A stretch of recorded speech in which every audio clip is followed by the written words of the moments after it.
Okay. Good morning, good morning, good morning.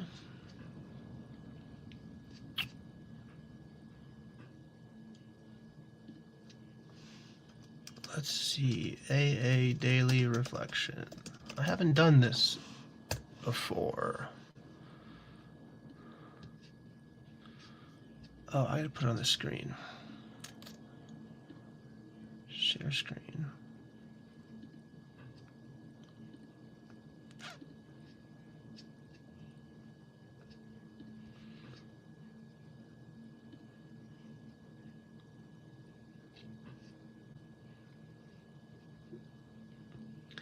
Maybe we'll give it just a couple minutes. I'll just sit here silently. Because I know Olson will want to be here for this part. Because Olson texted me. There he is. Morning. Olson texted me. I texted Chad. And here we are, continuing the Chris Howard Show.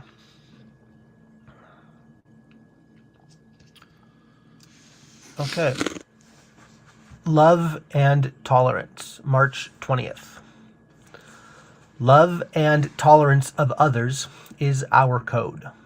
Alcoholics Anonymous, page 84. I have found that I have to forgive others in all situations to maintain any real spiritual progress. The vital importance of forgiving may not be obvious to me at first sight, but my studies tell me that every great spiritual teacher has insisted strongly upon it. I must forgive injuries, not just in words or as a matter of form, but in my heart. I do this not for the other person's sake, but for my own sake. Resentment, anger, or desire to see someone punished are things that rot my soul. Such things fasten my troubles to me with chains. They tie me to other problems that have nothing to do with my original problem. Yep.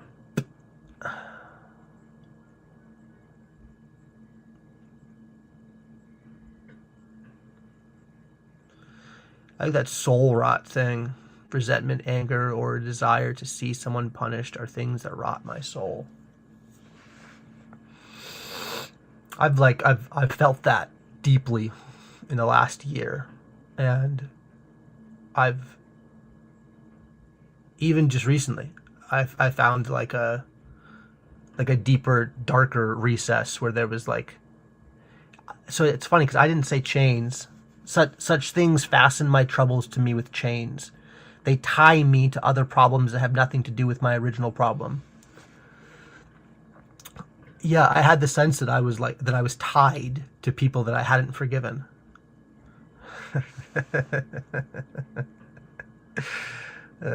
Probably, yeah. It probably is copyright infringement. Glad you got your pants on, man. Yeah. Good morning. Yeah, I had the sense that I was like tied to people, and there were most recently it was 5 people, and it was from like nearly a decade ago, and I had forgiven like a kind of like a corporate entity, but then since Lent started, I realized that I had not specifically forgiven the human beings inside of the corporate thing. And I was like, okay, so the forgiving the corporate entity was like a good start. But like it's not going to be enough because I could like feel the ties. And I could feel rot in there too. I felt like the ties were tying. They were tying anger from me to that person, but they were also like tying rot down inside of me. And so then I sent like a voice text. I sent a voice text to these 5 people. And like voice texts are nice because it disappears once it's been listened to. So then you know that like, oh, this person listened to it, which like I don't need a response, but it's nice to know that my voice was heard. And then it was like, yeah, I mean, I thought that was a good like modern day workaround.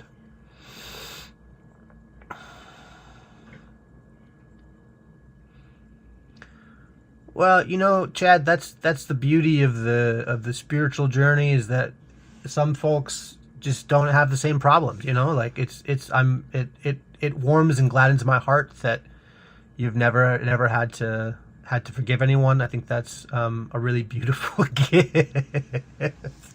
Okay, I'll stop that bit. That's kind of a dumb bit.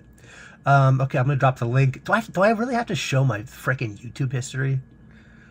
It's the worst part of this. I almost feel like we're doing like the Scott Adams thing, where it's like, okay, everybody, now take your sip.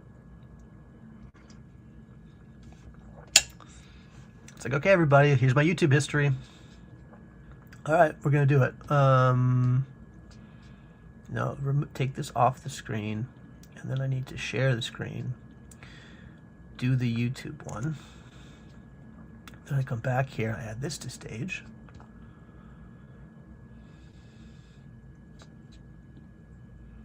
Yes, Olson, I do have to. It's literally the Chris Howard liturgy. Is you start with the daily reflection, and then you go into your YouTube history. Like, if I'm doing the Chris Howard show in honor of Chris Howard while he's not here to do his own show, I'm not going to break the liturgy. Whew, that would be. And yesterday, Chad did it. Chad went into his YouTube history. So then it would just be like, I would be such a coward if Chad. But also, like, I mean, Chad is stronger than me because Chad's never had to forgive anybody. So, Howard be thy name. All right, may I have the strength of Chad as I go into my YouTube history? What are we going to find here? I don't even.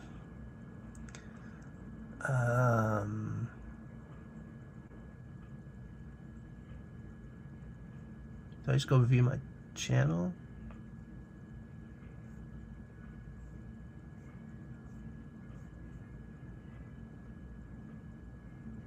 Oh, here.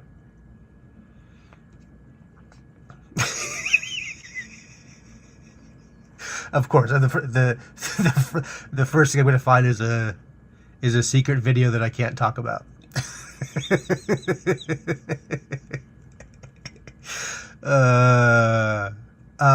Okay, well, I'm just going to talk about myself then. I was recently on the Mark D. Parker show. This is a secret video that I can't talk about. This morning while I was, this morning early, I was looking at the Chris show. Chris Pataku? I don't know how to say his last name. He's like somebody who was like really active in the corner a while ago and is no longer active making things, to my knowledge. I don't know if he's still like around watching or commenting. I have no idea. I never met him. So yeah, I was doing some deep dives and looking at just all the like the old stuff he made. It's so interesting to see, because like he spent a lot of time on so many of these things, and it's so interesting that like Chris Petkaw, what's up, Olson? Morning. I'm at a sad day for the show in this house. You're showing your house today? No, but for like the morning show.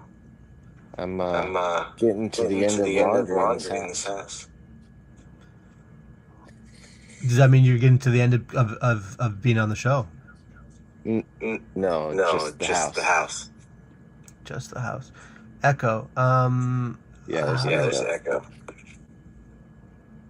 Oh, I know why. It's because I have my audio running through here. So let me stop doing that. That's totally what. Oh, I just put headphones on though. I could put headphones on.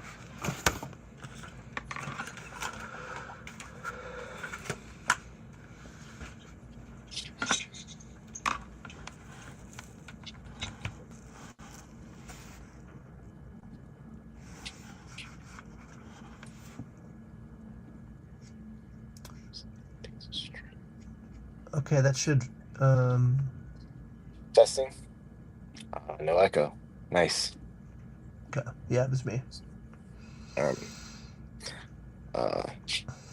Joke is that Olsen comes and shows how to properly fold. Yeah, exactly. See, Jan's got it. He's got it. But since we're moving, this is like the last load of laundry I'm doing. Ego cancellation. I'm trying What does that even mean? to cancel your ego out. Yeah. I don't know. Some of those words are so weird. Like cancel. It's a weird word. Do you know the word that I want to figure out because I use it all the time at work is delivery. Okay, so I've heard you reference work. Do you work at like a grocery store? No. Are you a delivery guy? No. Am I gonna have to keep guessing, or I can tell you. Yeah. You don't have to tell me specific company or whatever. If you. I work in corporate sales, and I'm basically like a secretary, essentially. Corporate sales. So you're admin assistant. I kind of. Yeah, I mean, like functionally, yes. Okay. Functionally, all I do is like, I talk to a lot of clients, and I do like make sales, but I don't. I'm not on like commission, so I don't have my own clients. So that's a bummer. You make the sales, but you don't get the commission.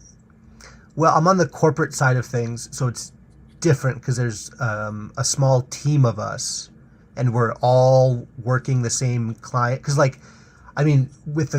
we sell clothing. We put like logos on clothing. So like, you would buy a piece of clothing from somewhere and be like, "Oh, I want my corporate logo on this Nike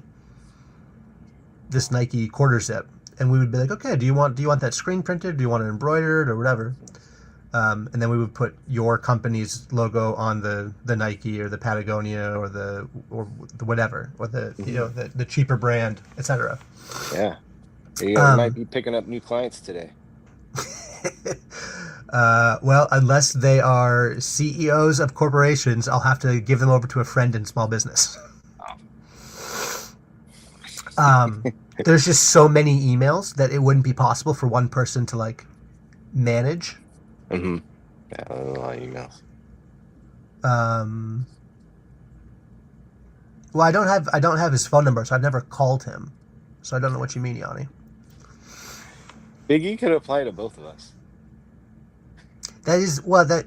Yeah, but would Yanni probably doesn't know that the E in your thing is actually standing for your first name. I mean, I think you could probably guess. You could, yeah, you could. I kind of hope that Jan is actually Jan's first name. No, he explained it. It's from a Simpsons episode. I did know that. I got a few more socks here for you guys, and then I'm gonna start decluttering my my hoarder shelf, or the whatever, not hoarder. What do they call it? Prepper shelf. Oh. How tall are you? How tall am I? Yeah. 5'9", and shrinking. Okay. So I got height on you. Okay. All right. Yeah. So maybe I'm the bigger E. I don't know if I got weight on you. I might have weight on you. You be the big E and I'll be the little E. I guess so. I guess. That just makes me think of Big Spoon, Little Spoon. So that's why. Oh, okay.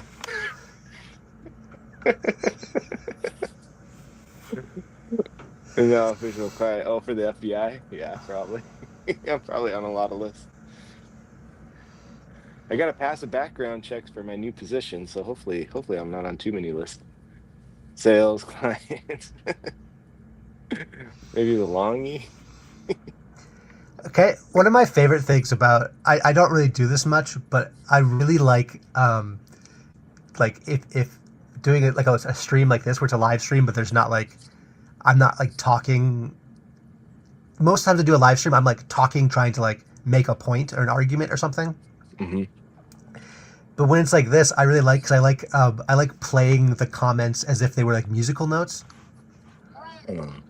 You know, so it's like we're talking, and you just throw like a I can't relate to any of this, but that's like from like an hour ago. But it's like it's funny for this context of the conversation.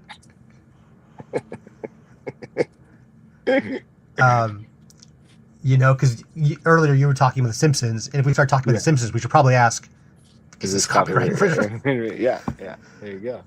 So it's like people just keep like sending you musical notes, and then you can just like play this symphony on the side. Full now. Yeah, I like it. What is this content? I don't know. What is a Christian diaspora? Diaspora is like a disbursement of people after like a cataclysmic event, like or no, it doesn't have to be cataclysmic, but just like a disbursement of people away from their home area. And what is a Christian? Well, that's a different question. What is You love? gotta answer it. You gotta answer it. What is a Christian? Yeah, give us the answer that we need. We've been looking for this answer for years, Olson. I'm not gonna. PVK can't solve it. I can't solve it. No, I'm just kidding. I mean, loosely speaking, right? It's somebody who's trusting in Jesus Christ for both their present and future salvation, whatever that looks like, for their grace. That's probably as succinct and as broad as I could get, That's pretty good. including all the heresies and whatnot. Yeah, a lot of heresies. You think Christians eat ducks? They don't have to. that's funny. The black What is cat. that? It's a black cat. You can't even see it because of the black background of my YouTube. Yeah, I can't even see the black cat. What does a black cat mean? See, there's all these things like you were talking about in your stream on the premiere the other day in the chat. Like you were like, there's all these jokes that were going on. I don't think I got most of them. You mean all of like, the dick jokes? Yeah. Well, that's probably a good thing. It's not a bad thing. I just feel like the ignorant. What's the Will Ferrell from Anchorman? You're ignorant.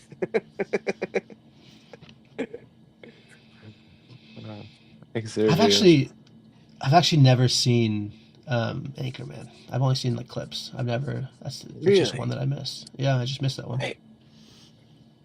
I want to recommend it, but at the same time, I'm like, in terms of life givingness, it's probably a big pile of trash. But they just do. They don't have to. I missed the hum. The hum told me I was hearing something. The hum? Yeah, there's a hum in the background. Oh, there it is. It's coming back again a little bit.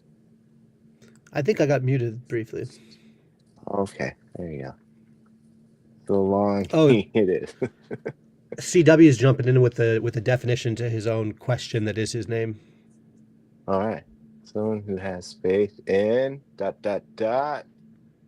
living creator God, who is love personified in the historical Jesus Christ. All right. That's rock and roll. I think I could go with that one. Not that anybody cares what I could go along with. Well, that's not entirely true. My son does, especially if it goes against what he cares about.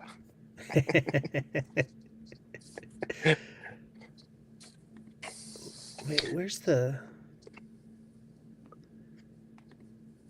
Oh, there's the... Hated Anchorman when it came out, Scott says. Yeah, it's but it has so many quotable lines. That's the problem with it, is it's just like there's so many one-offs that you just are applicable to life. I hate almost all Will Ferrell. Yeah, but have you seen Stranger Than Fiction? I think Ooh, you've that's a seen. good pull. That's a good pull. Um, I think Chad would like it because it's about story. yeah, I would agree with that. Yes, yes. Um, on Valentine's Day, Jane and I went and saw. It's the he's in Anchorman. I haven't seen it, so I don't know. Maybe he's the sports reporter, bald guy. He's also Oh yeah. Todd Packer in The Office. Mm-hmm. Mm-hmm. Yeah, we saw him on Valentine's Day. He was doing comedy nearby.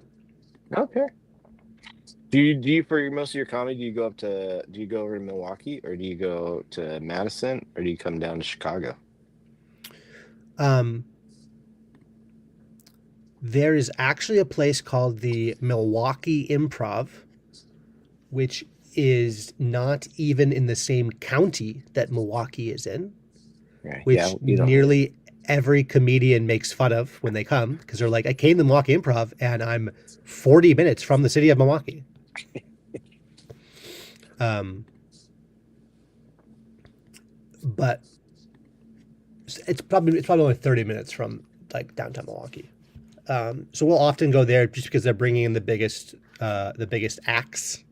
Hmm. But comedy sports, Jane and I have a really good friend that does comedy sports. So we did comedy sports in Milwaukee recently. We went and saw him perform. I think he's gonna my comedy sports friend is gonna come on the show at some point, and we're gonna do something.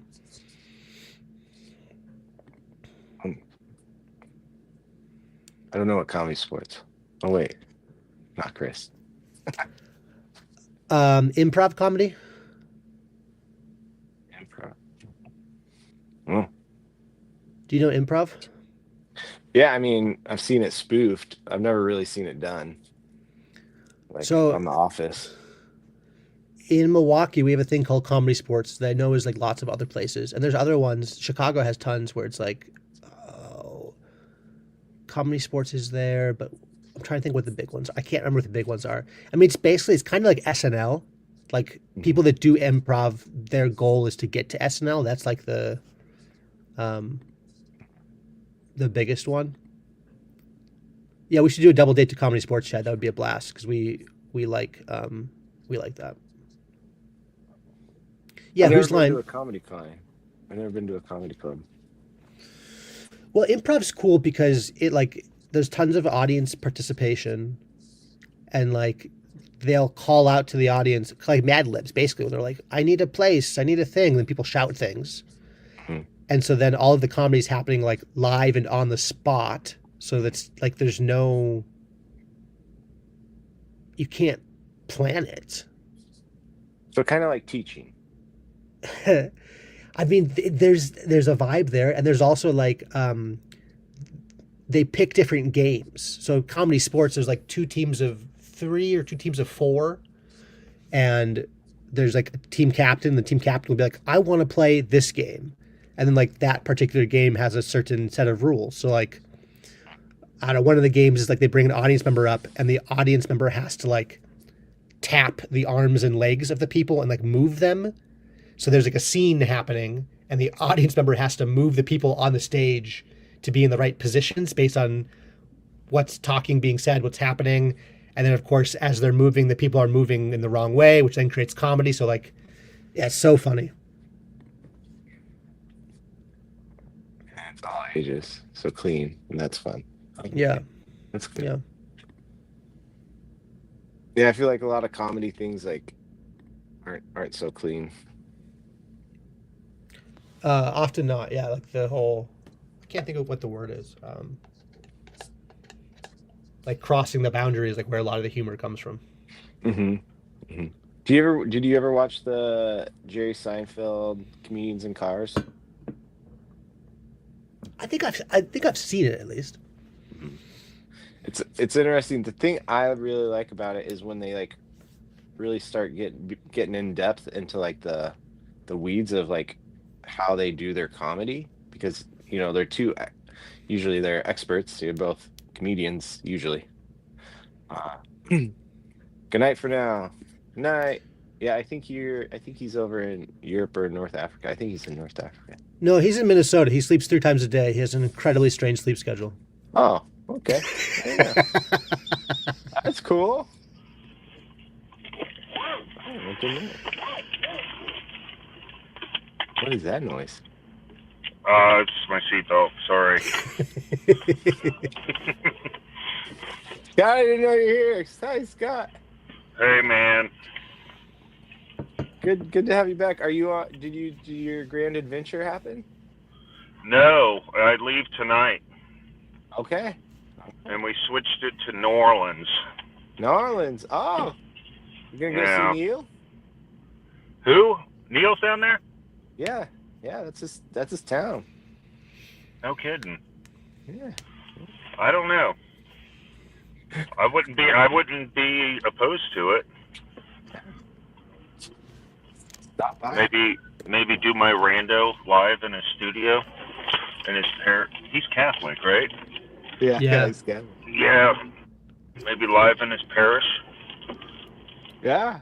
That would be cool. Live rando in a church. That'd be good aesthetics. Sure, for a night, and then we're gonna spend the night in Biloxi, and then hang out in New Orleans. I've never been. Okay. Yeah, I've been a couple of times. Let's see, but What do you recommend? I don't think I've been. I think the last time I was down there, it was for Hurricane Katrina cleanup. So it's been a long time. Oh, wow. But Yeah. hey, Ron, how's it going? Good morning, guys. Morning. If you're a history person, the Battle of New Orleans battlefield's kind of interesting to see. I don't think your wife would like that though. That's not really date material. Yeah.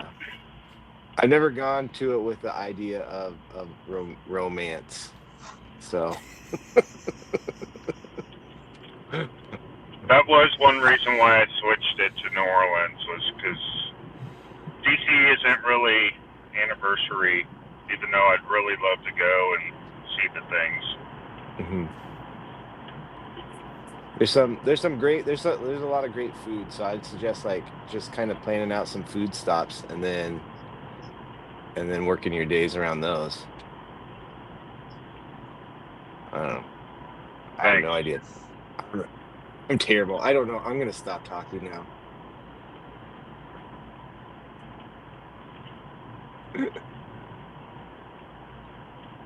Neil's Oh. from New Orleans. You should ask him. We were just talking about that. How are you, Ron? Good morning. I saw it was labeled. Your stream was labeled the Chris morning stream something, and I was like, oh, Chris, and then I'm like, oh, it's not Chris, but still, good company. So No, yesterday. is this an honor? Yeah, yesterday Chad did it, and then Olson texted me this morning, was like, is Chad going live? And I was like, I don't know. So I texted Chad, and Chad was like, I'm not going live. So I was like, okay, well, I guess I got to go live. So we're just, so far, we're loosely coordinating. I guess at this point now we're loosely coordinating. We weren't. Now we're loosely coordinating carrying Chris Howard's fire for him. Oh, nice. Tomorrow, Scott. Oh wait, no, he's gonna be traveling. What'd you say, Olson? Nice. So I said tomorrow is gonna be you, and then I was like, oh wait, no, you're gonna be traveling. You're gonna be in Biloxi. So I can't live stream on YouTube. They won't let me live stream. I guess I gotta make some videos first. And I've been playing around with some ideas, maybe around the Didache, and posting some videos before I can live stream. I don't know how many I gotta do, but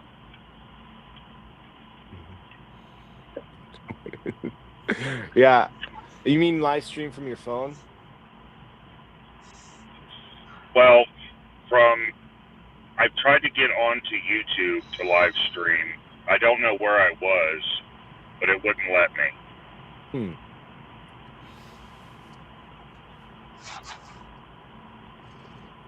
You guys have videos though, right? So I'm wondering if I gotta post some videos first before it'll let me live stream. Yeah. I mean, I live stream through StreamYard to YouTube. But it's your YouTube account, right? Yeah. Yeah, so I'm not sure how that works. I should probably get into it. Because, I mean, I don't know. Chris's live streams have meant a lot to me, so to participate. Maybe I can work on it while my wife drives. I mean, you could literally just record out the window and get just like, rolling nature footage and then post that, and then you'd have a video. And then maybe that would let you have enough to do a live stream. Okay. You have to have, from your phone, you have to have 50 subscribers to do a live stream from your phone. Otherwise YouTube will let you. I think if you have like, I don't know what the minimum requirement to do live stream on your desktop is. Whatever it was, I'd had it already, so I was able to do a live stream on my desktop, but not your phone. I think I have one subscriber. 49 more to go. Hey, post your channel. Yeah, post your channel. I'll subscribe. Yeah, we'll get you a few right now. What's the name, do Scott? Yeah. I think it's just the handle. That's Scott. What is it? 8309 or something like that. You have 6 subscribers, Scott. Do you have a Jeep that likes to go in mud? No. Oh. Wait, seriously? Yeah. Because there's a Scott 8309 that has a Jeep in mud. Was that my tag on the YouTube? I don't know what your tag is. I'm looking through the comments here. Hold on. Yeah, I'm looking through. It's hey, it's 93. Go, but I just want to stop and say hi. Oh, you got the wrong number. Yeah, I do. Yeah. Oh, well, thanks, Ron. Yeah. Thanks for stopping by and saying hi. Good luck in your skid steer today. Yeah, blessings on the landscaping. All right. And Chris Howard, be healed in Jesus' name. In Jesus' name. Amen. Amen. Bye, guys. Amen. Thank you. Thanks, Ron. Yeah. I think that made me think. I had my last day of my old job yesterday, and that was good, not because of the last day, but they were very thankful. I've never had a job where I felt so appreciated. And Seriously? so, yeah. It was crazy. Like everybody, multiple, like my first, this was from the very beginning of the job. I remember my first week coming home to my wife and being like, I don't think I've ever been thanked more times in my life. I'd just be sitting there like cleaning a window or vacuuming or something, and kids would come up or teachers would come up and be like, thank you so much for what you're doing and helping out. And yeah, I can't believe it. It was, oh, there you go. Chad's got it. It's got 8309. 9309. 9309. Yeah. Sorry. Scott Thank 8309 is a Jeep guy that goes in mud puddles. Scott 9309 is our Scott.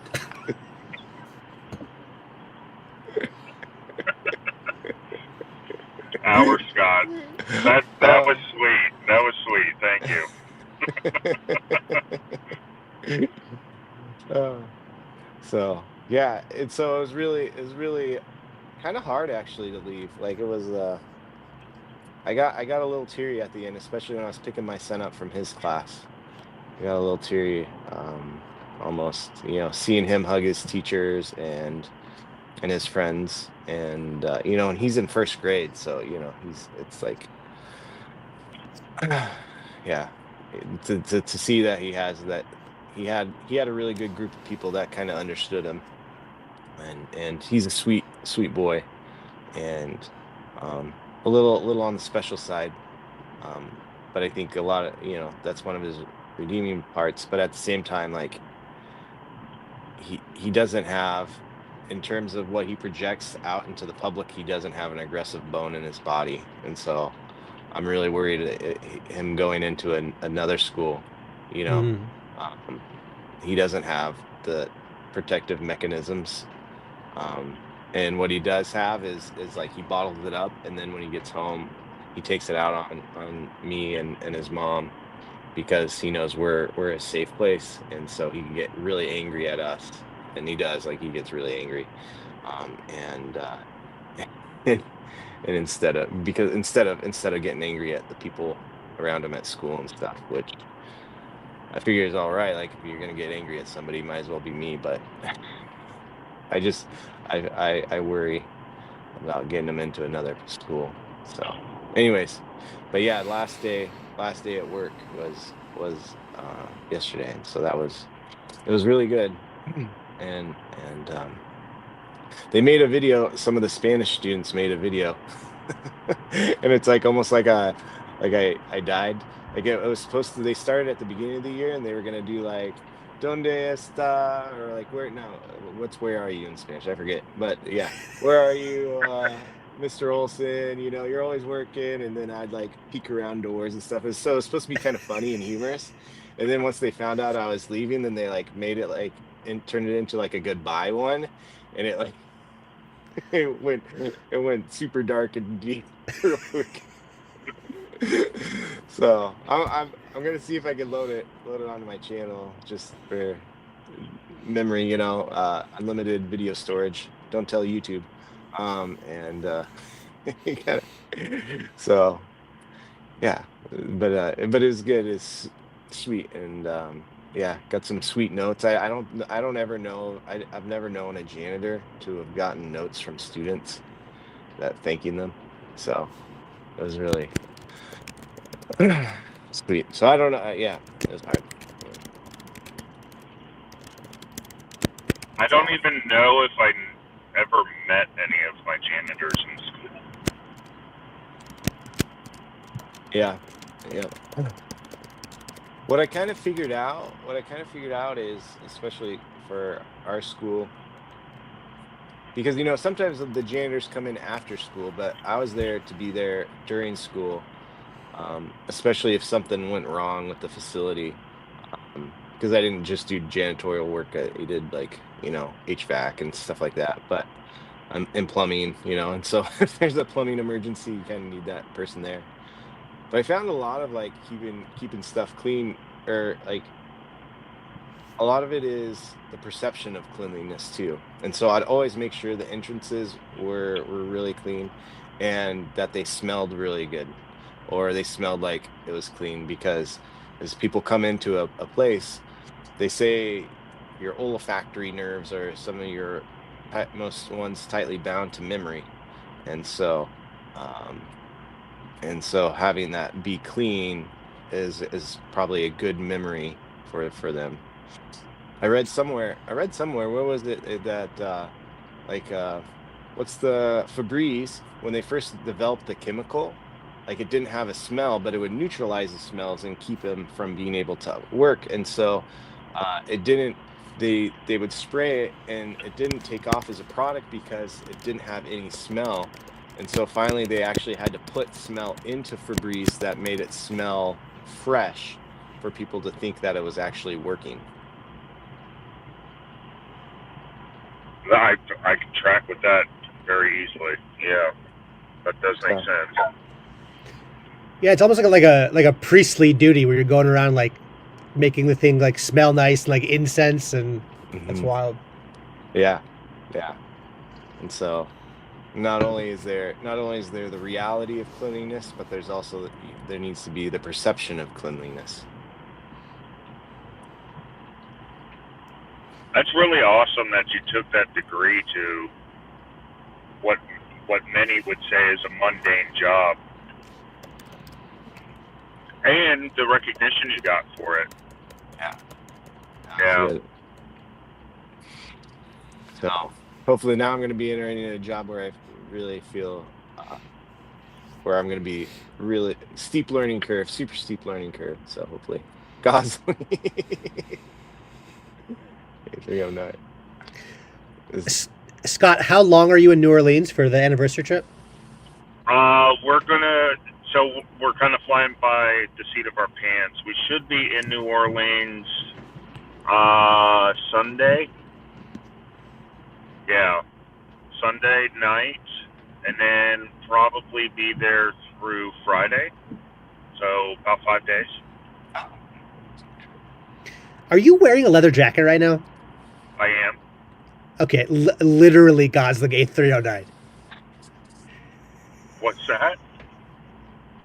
Well, earlier, the red light from the vehicle in front of you, I think, had like cast you in a glow. There it is. Yeah. There's the glow. And Chad was like, Scott looks wicked sick. And I was like, Scott looks like Ryan Gosling in the movie Drive. And so now Chad has labeled you Gosling 8309. And then like, as headlights passed you, I was like, is he wearing a leather jacket right now? And you are wearing a leather jacket, so you are literally Gosling 8309. Should I change my tag to that? That'll be my channel name. No, you probably shouldn't, because no one's gonna remember this joke tomorrow. So I probably wouldn't commit a life to it. Yeah, kind of there now. Chad's saying that Neil has estuary meeting Monday night. If you and your wife want to do that as part of your anniversary trip.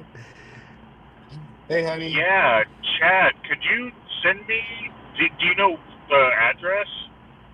Can you email me the address? I'll put it on the table. I'll see if she'll go. Yeah, you throw it out there. She knows I spend time with you guys, so, and she knows. I don't know, man. The Chris thing kind of hit me the other night. I had a bad day at work, and then I came and saw the Hall announcement, and it was almost enough to break me. But so I don't know. She might be up for it if he sends me, and Neil didn't mind. I think I've had one interaction with Neil, like talking to him. Chad's going to email you Neil's email. Okay. Yeah, I'll reach out to him, because I've been wanting to do estuary. When I was going to the Baptist church, I was plotting ways to maybe have it there. It's just my schedule. I can't commit to any days during the week because I work all over the place. Yeah. So I don't, because I did consider taking, I think when I was looking at it online, there's like some, I guess, classes you can take to learn how to lead it. And I was thinking about starting one here in the Atlanta area, but I can't commit. Well, and that's where I think, like, you know, who knows what happens like a year from now. Like, maybe there's a few other Atlanta people that appear in TLC to where, like, then there would be a group of people that could run an estuary, and so that, like, you would have an estuary, but you wouldn't have to, like, be leading it every week or whatever, but there would be a few people that could share the running of the thing. Yeah. I got it, Chad. Thanks. Yeah, from when PBK did the video about Chris Howard, like it I guess I felt relief knowing that he was already on the road of recovery from the little that we heard. But I guess I don't really know that much about strokes. Yeah, it's kind of what I've never been in neuro, so that's the area that does strokes in the hospital. But it sounded like, from what Paul said, they were we administer a medicine to bust up clots if we get you in the hospital in time. And there's a bunch of categories that will exclude you from the ability to get that medicine. Like if you're already on a blood thinner, you can't get the medicine that breaks up the clot because you'll likely bleed. So it sounds like they got the medicine to break up the clot, and so then it becomes a waiting game. It's usually like 3 to 6 months before you will know kind of where somebody's going to land in terms of whatever deficits they get from the actual event. So yeah, there's still some time to see. I don't know, depending on where it is in the brain, determines kind of, it has a big part of determining what faculties are impacted. So yeah, it's strokes are my biggest fear. They really are. So I'm glad it's good that it seems like there wasn't a whole lot of deficits. But yeah, I don't like them. I don't like them at all. I don't like treating them. I don't like what they do to people. Yeah. So I've been doing it for about 20 years, nursing. And I've seen them impact a lot of different people. Actually, my grandmother actually succumbed to a stroke. She had one, and then about a year later had another.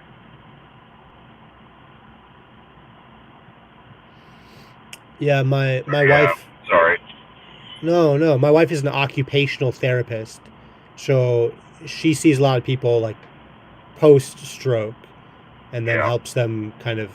It's so funny because like when I first met Jane, I was like occupational. I was like, what? I didn't realize that like they just use the word in an old sense.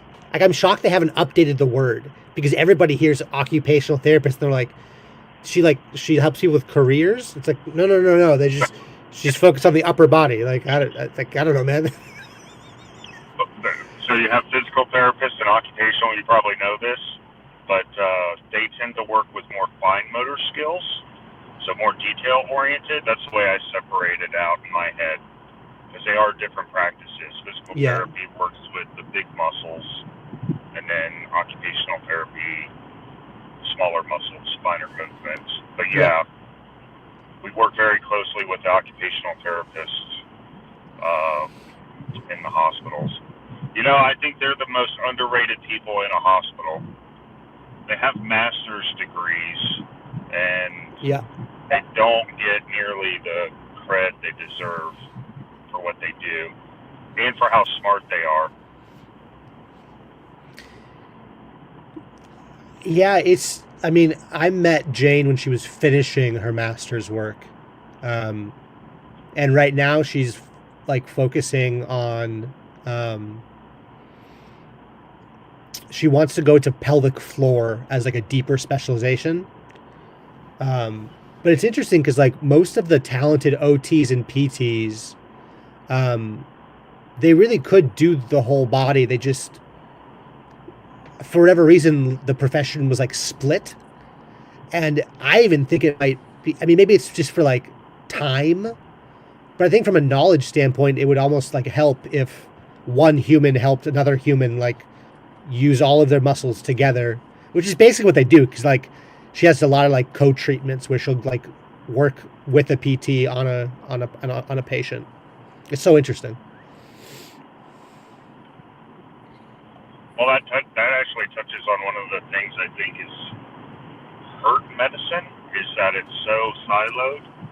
Like you work in different systems of the body, like even the doctors, right? You got a cardiologist that works on and then the renal docs that work on the kidneys, and And a lot of times those two systems, air quoting, even though they're working in the whole body, you get these competing situations. There's one thing to be bad for the kidneys but good for the heart, and vice versa.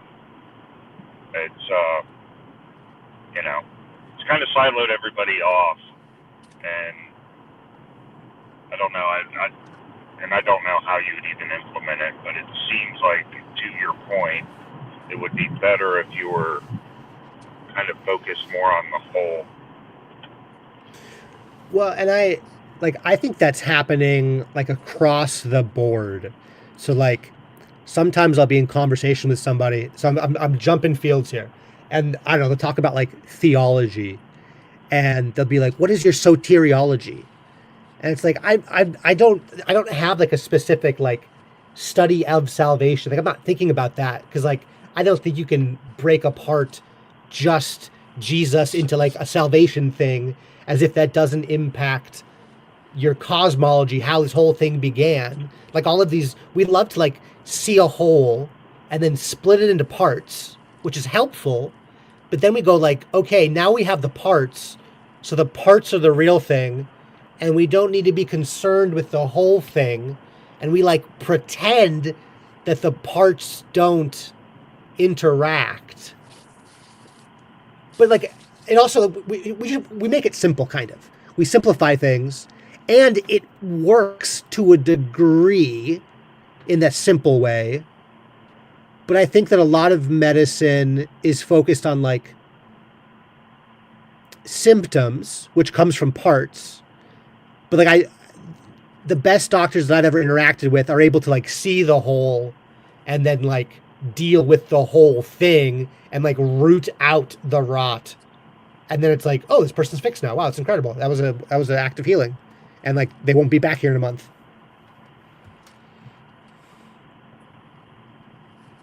Not to totally divert the conversation, but I can't help but notice that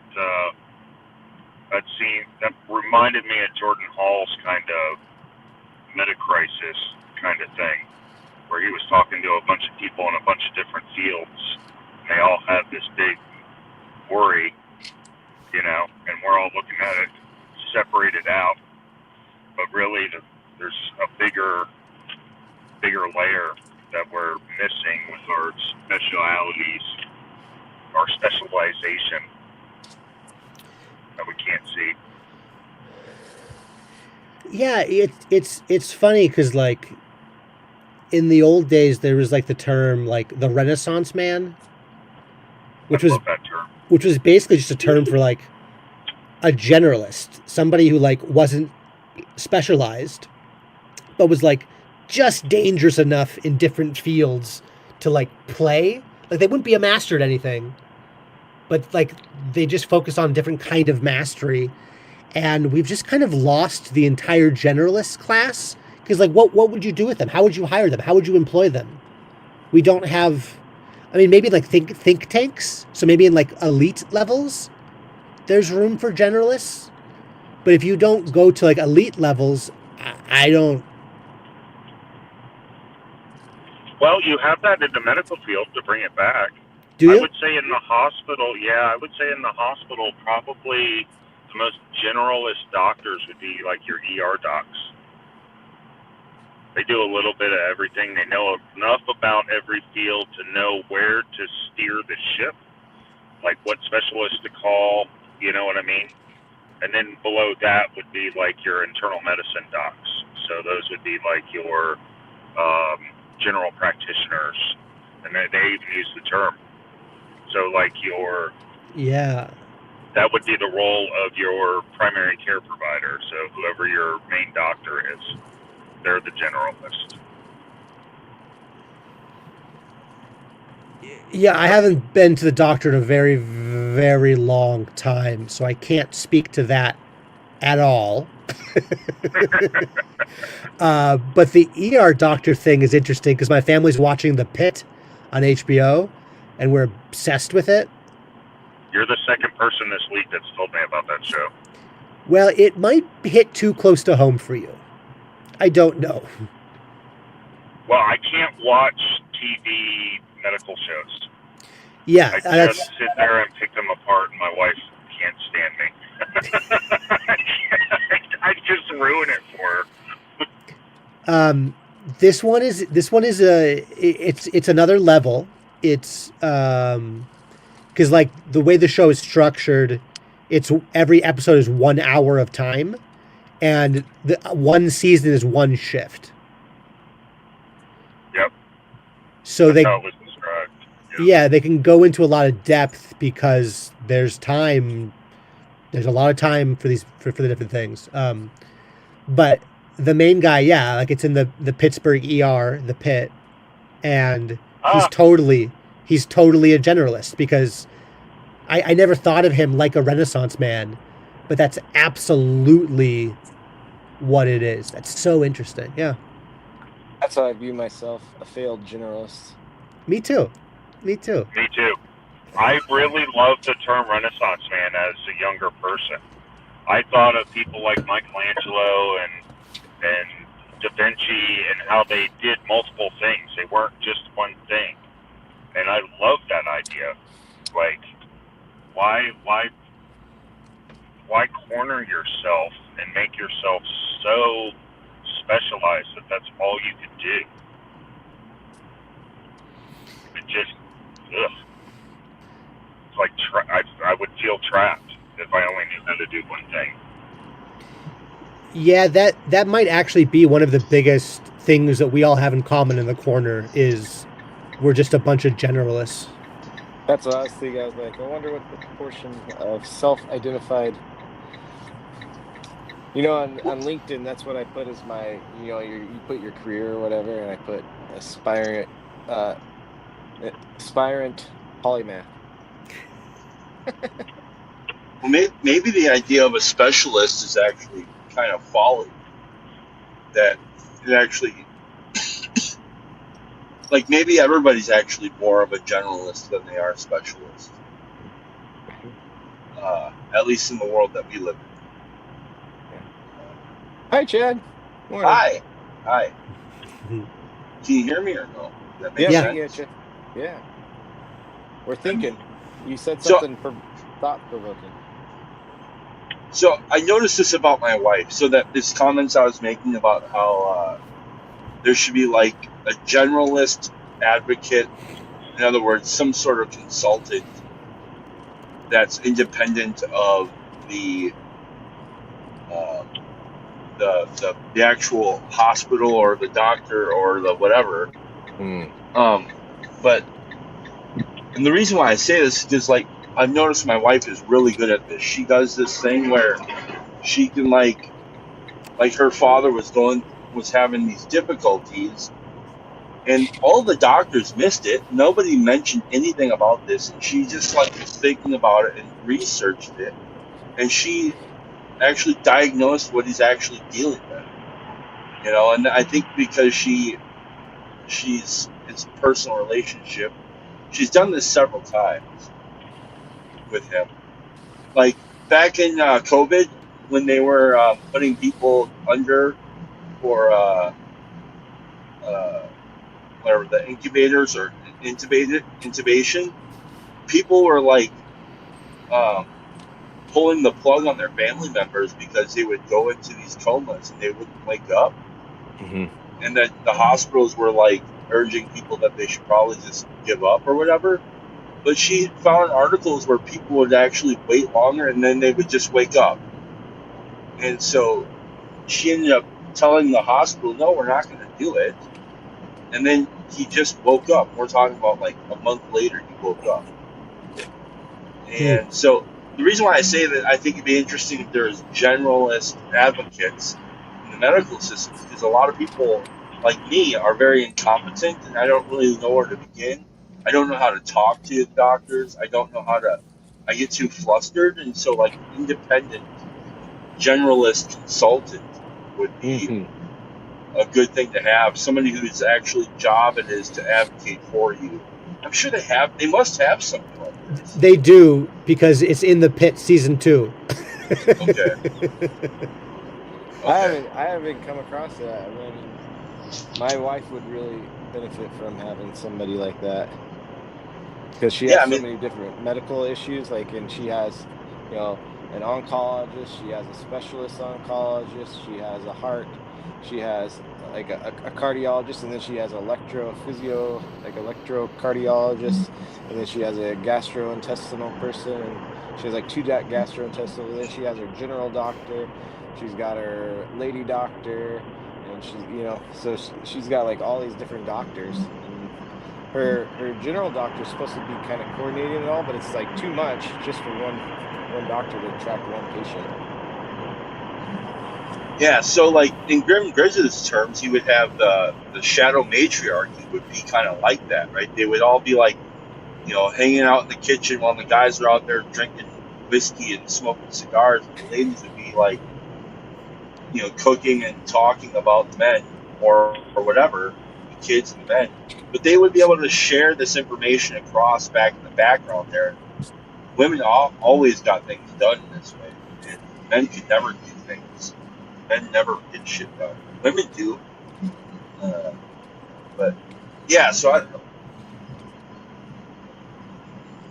Yeah, I think prefer that's meta great. naissance. By the way, just saying. Okay, so when it comes to meta-naissance, like, is this copyright infringement? No, I invented the term. You can Okay. use it, have it. Okay. So Jeff, is Jeff? So the Jeff in idea. there in the comments. Morning, Jeff.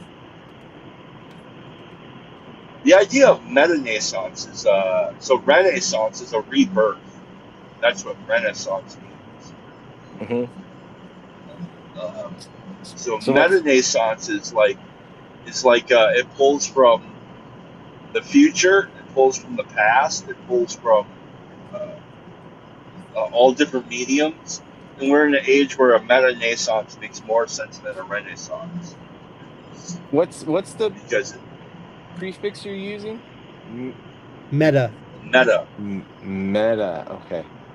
I kept hearing like a meta-day sauce, like a sauce you would use like kind of like a hollandaise sauce. That's what I was hearing. Oh, thank you for asking. That's a very meta-naissance. That's a very meta-nascent phrase or idea you have there. Okay. Yeah. Yeah. Meta. Okay, So I gotta get out of here, guys. I'm rolling. Okay. Later. later. All right. Thanks. See ya. I probably have 5 minutes, and then I gotta go. Closing thoughts, closing words, closing things. Thanks for doing it. Jinx, you owe me a soda pop. As long as it's a root beer. All comes back to the root beer. We should all send Chris a root beer. Oh, that'd be great. Oh, that would be good. So, all right. Well, let's end on that. Yeah. Best wishes for him. Thank you, gentlemen. Wait, is there a closing liturgy? Does Chris do anything at the end besides? He has so on Sundays he tells you to go have a Sabbath, and then on the other days he doesn't really have much of a closing one. He just says what he's going to go do next, and then he puts that record player with the guy singing. It's the fat guy singing instead of the old lady singing. Okay, well, I'm gonna go shower and pack my lunch. Grace and peace. Grace and All right, peace. you guys have a good day. You too.